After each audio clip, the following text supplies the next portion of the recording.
बैठो। देखो जी, next chapter है 12 नंबर, कैश फ्लो स्टेटमेंट, है ना।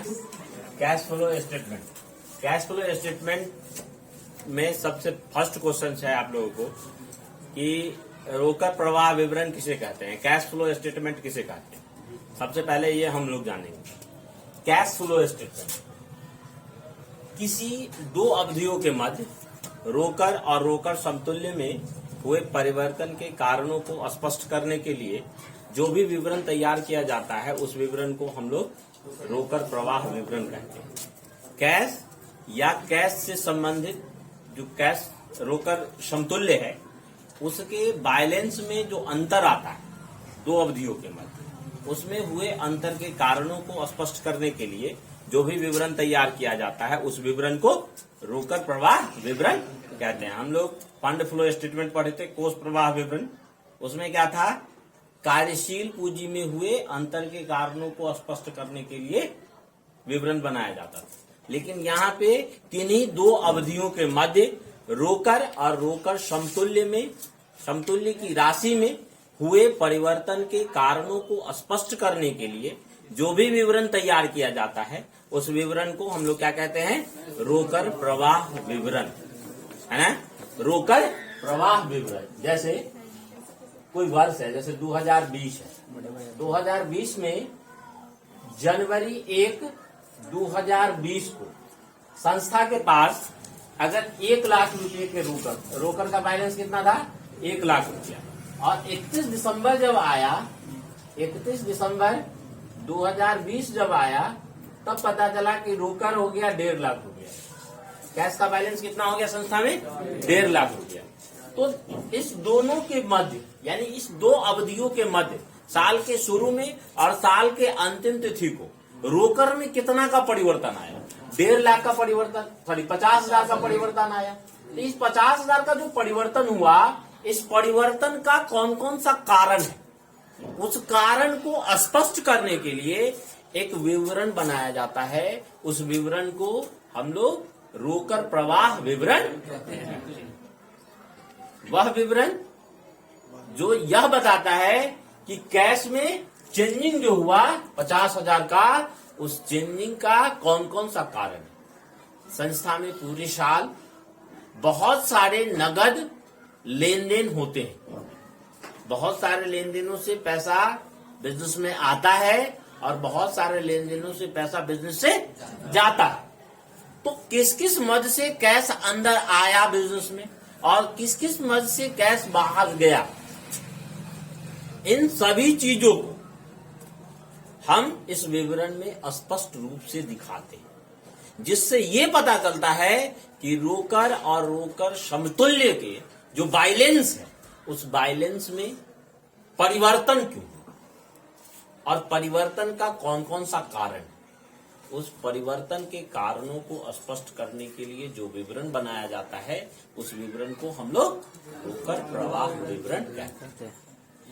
इस प्रकार से हम रोकड़ प्रवाह विवरण को शॉर्टकट में कह सकते हैं कि किन्हीं दो अवधियों के मध्य रोकड़ और रोकड़ समतुल्य के राशि में, शेष में हुए अंतर के कारणों को स्पष्ट करने के लिए जो विवरण तैयार किया जाता है उस विवरण को हम लोग क्या कहेंगे, रोकड़ प्रवाह विवरण, कैश फ्लो स्टेटमेंट।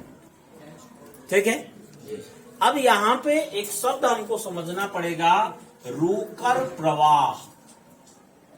रोकड़ प्रवाह, रोकड़ प्रवाह का मतलब क्या होता है, कैश में हुआ परिवर्तन, रोकड़ में हुआ परिवर्तन। कैश, रोकड़ मतलब कैश, और प्रवाह का मतलब होता है परिवर्तन होना, यहाँ चेंजिंग होना, बदलाव होना, है ना। यानी रोकड़ में बदलाव होना, रोकड़ में परिवर्तन होना। रोकड़ प्रवाह कितने प्रकार का होता है, रोकड़ प्रवाह व्यवसाय में 2 प्रकार का होता है। एक होता है कैश इनफ्लो या इनफ्लो ऑफ कैश कह सकते हो, तो रोकड़ अंतर्वाह, हिंदी में कहते हैं इसको रोकड़ अंतर्वाह।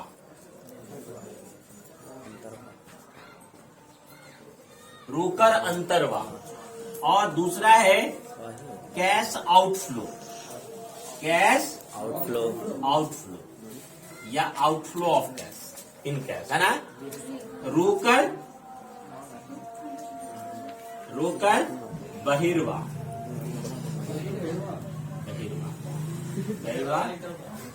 रोकर अंतर्वाह का मतलब हुआ किन किन मद से रोकर बिजनेस के अंदर आता है। वे सभी मद जिस मद से बिजनेस में यानी संस्था के अंदर रोकर का आगमन होता है ना, यानी जिस मद से पैसा बिजनेस में आता है, उन सभी मद को हम लोग क्या कहेंगे, रोकर अंतर्वाह के अंतर्गत। यानी जिस मद से रोकर या रोकर समतुल्य की राशि आती है, उस सभी मद को हम लोग क्या कहेंगे, रोकर अंतर्वाह।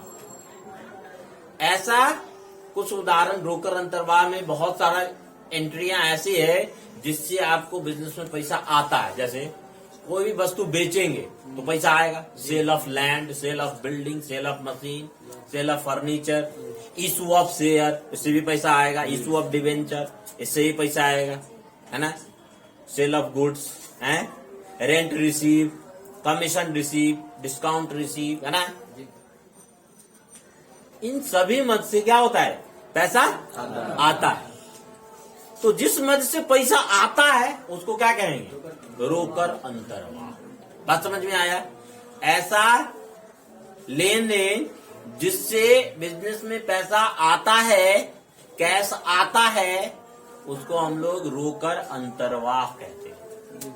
अब बिजनेस से पैसा जिस लेन देन से बिजनेस से पैसा जाता है, बाहर जाता है, नहीं, उन सभी मद को हम लोग क्या कहेंगे, रोकर बहिर्वाह। यानी जिस एंट्री से पैसा जाता है, लेन देन से पैसा जाता है, उसको हम लोग कहेंगे रोकर बहिर्वाह। जैसे purchase of land, purchase of building, purchase of machine, payment of debenture, redemption of preference share, dividend paid, नहीं, सैलरी पेड, रेंट पेड, जितना भी खर्चा है, इन सभी से पैसा बिजनेस से बाहर जाएगा ना जी। तो वह लेन देन जिससे बिजनेस से पैसा बाहर जाता है, उन सभी लेन देन को हम लोग क्या कहेंगे, है ना, रोकर बहिर्वाह। तो रोकर अंतर्वाह किसे कहेंगे, रोकर बहिर्वाह किसे कहेंगे, समझ में आया जी। अब है कि जितना भी, अब यहाँ पे एक शब्द और हम समझा दें, रोकर और रोकर समतुल्य बोले हैं। रोकर और रोकर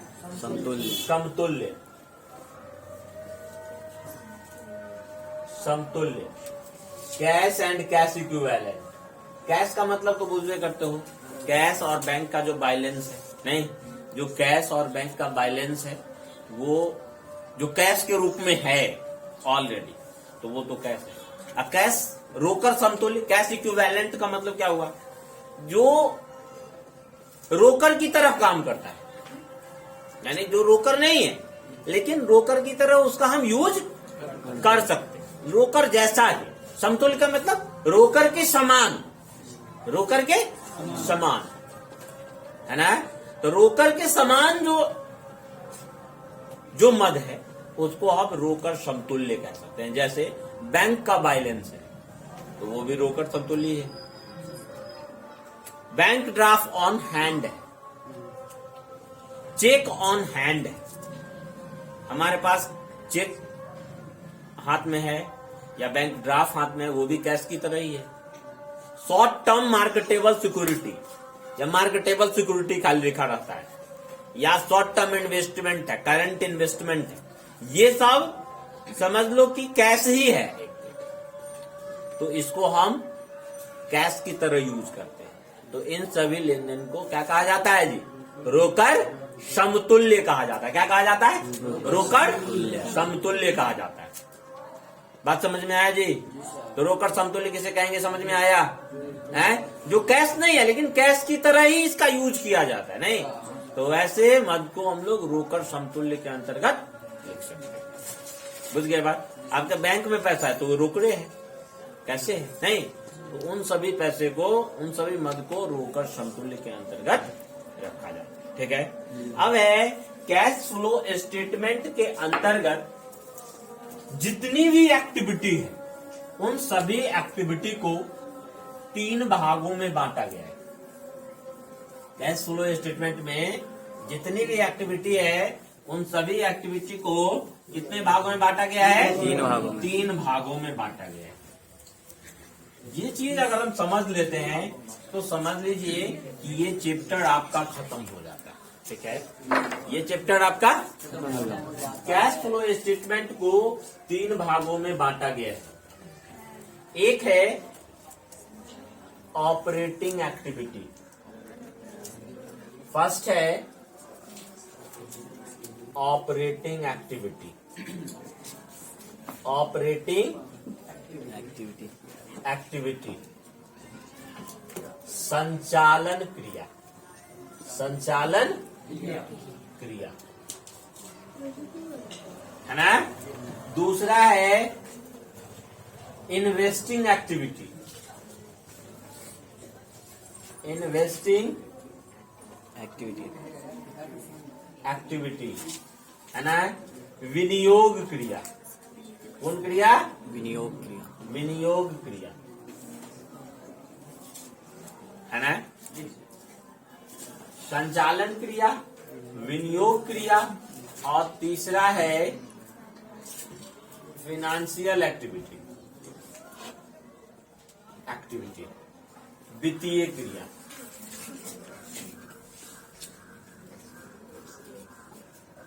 ठीक है, संचालन एक्टिविटी कौन क्रिया? वित्तीय क्रिया। सबसे पहले हम लोग ये जानेंगे कि ऑपरेटिंग एक्टिविटी क्या होता है, इन्वेस्टिंग एक्टिविटी क्या होता है, और फिनांसिंग एक्टिविटी क्या होता है।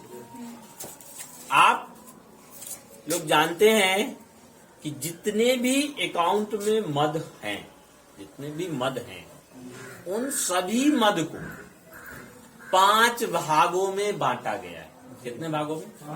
5 भागों में बांटा गया है। टोटल जो अकाउंटिंग ट्रांजैक्शन है उन सभी ट्रांजैक्शन को 5 भागों में बांटा गया है। या यूं कह सकते हो कि टोटल अकाउंट को 5 भागों में डिवाइड किया गया है। कौन कौन सा है ये जरा हम लोग देखेंगे। पहला है एक्सपेंसेस। क्या है? एक्सपेंसेस या रेवेन्यू एक्सपेंसेस कह सकते हैं। दूसरा है इनकम या रेवेन्यू कह सकते हैं, है ना। तीसरा है एसेस। चौथा है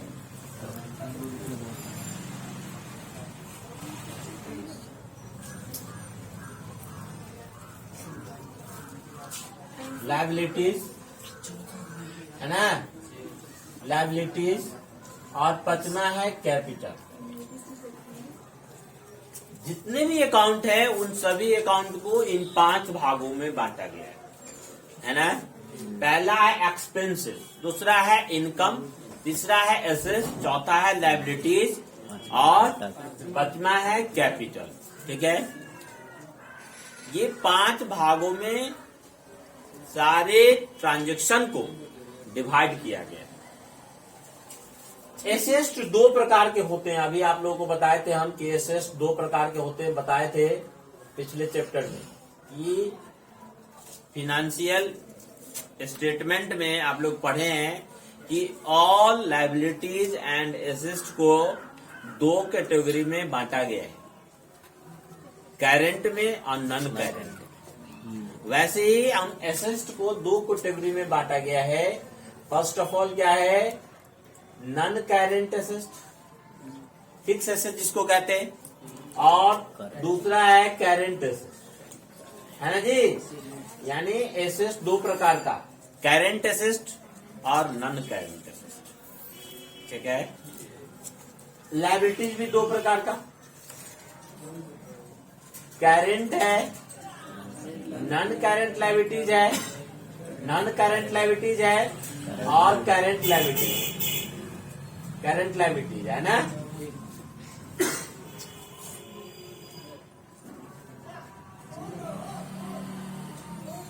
करंट लायबिलिटीज और non current liabilities. Non current liabilities को लॉन्ग टर्म डेट्स भी कह सकते हो, है ना, दीर्घकालीन ऋण, नॉन करंट लायबिलिटीज, और एक है करंट लायबिलिटी। इस प्रकार से हम बताए थे आप लोगों को कि एसेट्स दो प्रकार का होता है, एक होता है नॉन करंट एसेट्स, एक होता है करंट एसेट्स। लायबिलिटीज होता है दो प्रकार का, नॉन करंट लायबिलिटीज और करंट लायबिलिटीज, ठीक है। अब ये कुल मिलाकर के कितना हो गया, 5 और 2 7 हो गया, है ना, ये हो गया 4 और ये हो गया 3, 7 हो गया। अब ये सातों को हम डिवाइड करेंगे कि किसको कहां लिखना है, तो ये ज्यादा अच्छे तरीके से समझ में आएगा। देखिए ऑपरेटिंग एक्टिविटी में एक्सपेंसेज को लिखा जाता है, किसको लिखा जाता है, एक्सपेंसेज को। एक एक्सपेंसेज को लिखा जाता है, दूसरा इनकम को लिखा जाता है, किसको लिखा जाता है, इनकम को लिखा जाता है। तीसरा करंट एसेट्स को लिखा जाता है, किसको लिखा जाता है, करंट एसेट्स को। और चौथा है करंट लायबिलिटीज को लिखा जाता है।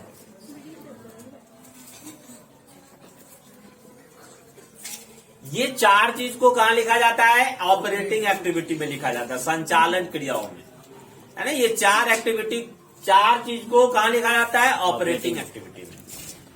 उसके बाद इन्वेस्टिंग एक्टिविटी में क्या लिखा जाता है, non current asset, non current asset, non current liability, या इसको फिक्स एसेट कह सकते हो, इसको फिक्स एसेट भी कह सकते हो, स्थायी संपत्ति, है ना, नॉन करंट एसेट। बाद बाकी बच गया क्या, नॉन करंट लायबिलिटीज,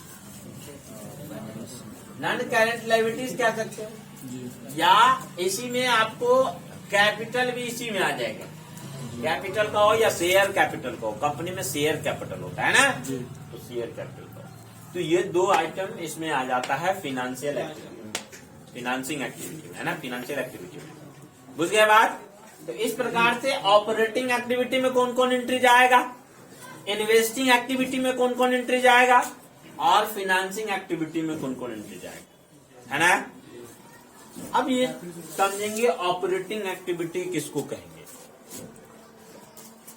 संचालन क्रियाओं से जो भी रोकर का आवागमन होता है ना, रोकर का अंतर्वाह और बहिर्वाह होता है, पैसा आता और जाता है, उन सभी क्रियाओं को संचालन क्रिया के अंतर्गत रखा गया है ना। जितने भी एक्सपेंसेस हैं या इनकम्स है, करंट एसेट और करंट लायबिलिटीज से संबंधित जितनी भी क्रियाएं हैं, उन सभी क्रियाओं के रोकर से संबंधित लेन देनों को ऑपरेटिंग एक्टिविटी में रखा गया। बात समझ में आया। उसके बाद है इन्वेस्टिंग एक्टिविटी।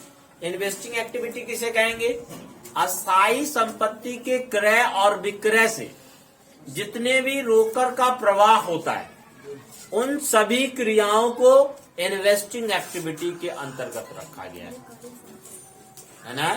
जितना भी अस्थायी संपत्ति है, चाहे वो मशीन हो, लैंड एंड बिल्डिंग हो, प्लांट एंड मशीन हो, या फर्नीचर हो, जितना भी अस्थायी संपत्ति है, उसके क्रय और विक्रय से जितना भी रोकर का प्रवाह होता है, उन सभी को इन्वेस्टिंग एक्टिविटी, विनियोग क्रियाओं के अंतर्गत रखा गया है। अस्थायी संपत्ति से संबंधित सभी लेन देन इसके अंतर्गत आएगा। उसके बाद बच गया अस्थायी दायित्व या नॉन करंट लायबिलिटीज कह सकते हो, या शेयर और डिवेंचर, जो वित्तीय जो ऋण है या वित्तीय जो पूंजी है, उससे संबंधित जितने भी लेन देन है, उस सब को हम इसके अंतर्गत रखते हैं। इस प्रकार से सभी एक्टिविटी को, सभी क्रियाओं को ये 3 प्रकार से बांट करके हम दिखाएंगे। एक्सपेंसेस से संबंधित, इनकम से संबंधित, और करंट एसेट और करंट लायबिलिटीज को हम इसमें डालेंगे ऑपरेटिंग एक्टिविटी में। इन्वेस्टिंग में आपको याद रखना है कि इन्वेस्टिंग में नॉन करेंट एसेट चला जाएगा और फाइनेंशियल एक्टिविटी में चला जाएगा नॉन करेंट लायबिलिटीज, है ना। बुझ गया बात, समझ में आया बात। अब हम लोग ये देखेंगे कि इन सभी एक्टिविटी को कितने वर्गों में बांटा गया है, दो वर्गों में बांटा गया है। इस तीनों एक्टिविटी को कितने कितने वर्गों में बांटा गया है, दो वर्गों में बांटा गया है। कौन कौन, जब देखेंगे। सभी में कैश आउटफ्लो और कैश इनफ्लो दोनों चीज लिखा जाता है। क्या क्या लिखा जाता है, कैश आउटफ्लो और कैश इनफ्लो। पहले कैश इनफ्लो लिखेंगे। कैश इनफ्लो यानी वैसा प्रविष्टि जिससे पैसा आता है, वैसा लेन देन जिससे कैश आता है, और वैसा प्रविष्टि जिससे कैश जाता है, कैश आउटफ्लो, है ना। इसमें भी वही बात है, cash inflow, cash inflow, cash outflow. इसमें भी वही बात है, cash inflow, cash outflow. Cash inflow, cash inflow यानी संचालन जो क्रिया है उसमें किन किन मद से कैश बिजनेस के अंतर आता है, यानी संस्था में आता है, उस एंटिटी को हम कैश इनफ्लो ऑपरेटिंग एक्टिविटी में कैश इनफ्लो के अंतर्गत लेंगे। कुछ ऐसा एंट्री का नाम आप लोग बताइए जिससे संचालन क्रियाओं में पैसा आता है। तो हम बताए थे कि इसमें 4 ही एंट्री आता है, या तो एक्सपेंसेज आएगा, या तो इनकम आएगा, या तो करेंट एसेट आएगा, या तो करेंट लायबिलिटीज आएगा। इन्हीं चारों मद में से उन मद को बताना है, इस 4 मद से संबंधित जिससे पैसा आता है। जैसे आप लिख सकते हैं रेंट रिसीव, रेंट रिसीव से पैसा आता है, आएगा ना जी सर। कमीशन रिसीव से पैसा आएगा, आएगा कि नहीं है। और किससे पैसा आएगा, संपत्ति में क्या होगा, इंक्रीज होगा करेंट एसेट में तो पैसा आएगा, कि डिक्रीज होगा तो पैसा आएगा। संस्था में संपत्ति में डिक्रीज होगा, है ना। संपत्ति में अगर डिक्रीज होता है तो पैसा आता है। संपत्ति बेचेंगे पैसा आएगा ना जी, कैश आएगा, है ना। तो डिक्रीज इन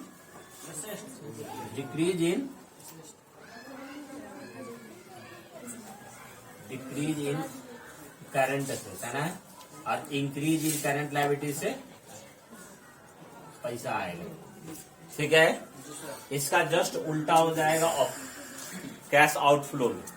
ऐसा कौन कौन सा एंट्री है जिससे कैश बिजनेस से बाहर जाता है, बहुत सारा एंट्री है। सैलरी पेड हो गया, सैलरी पेड, है ना, रेंट पेड हो गया,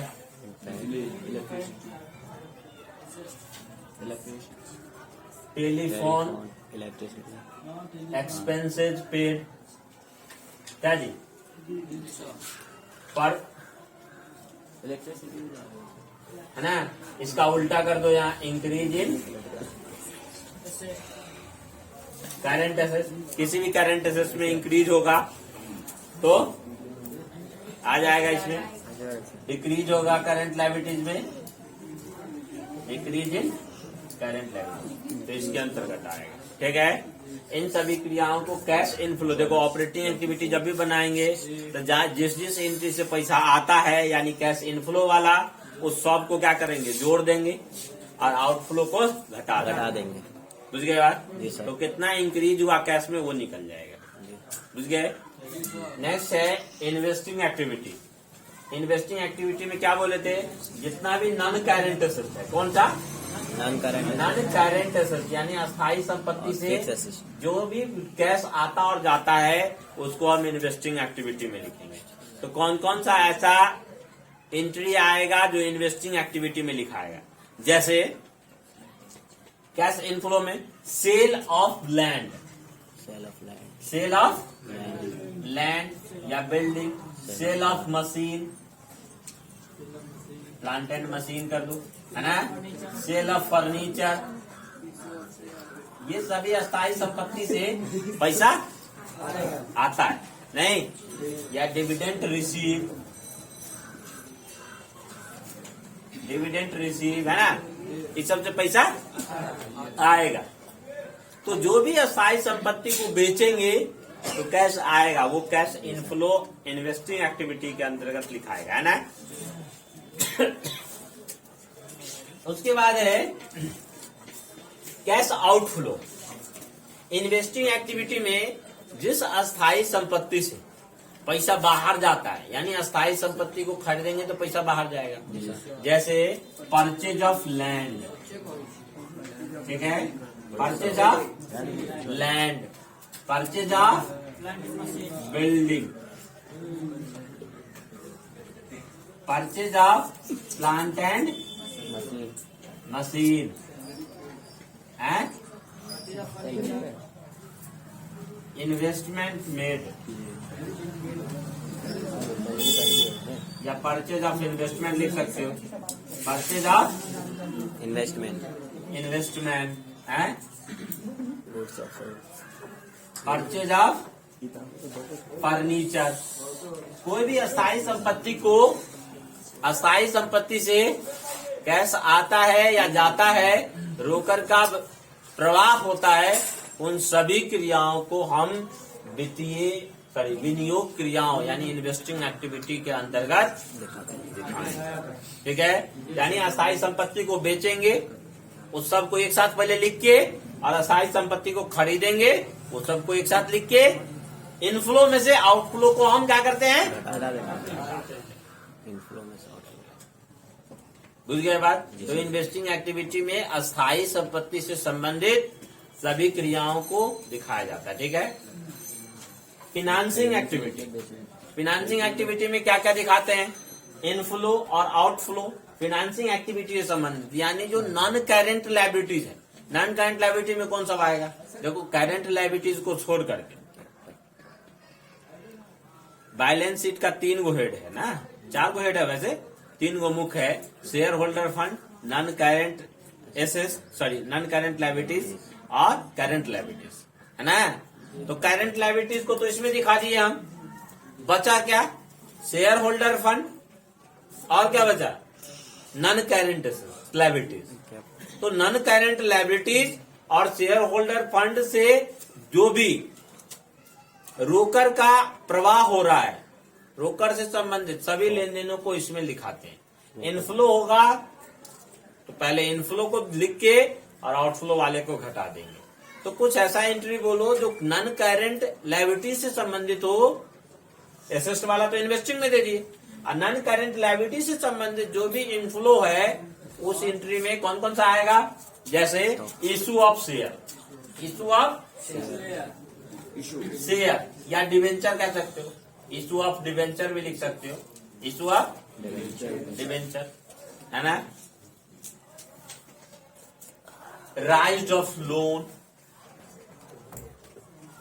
लोन लेंगे, लॉन्ग टर्म लोन अगर लेंगे तो क्या होगा, आएगा ना जी पैसा, इससे पैसा आएगा।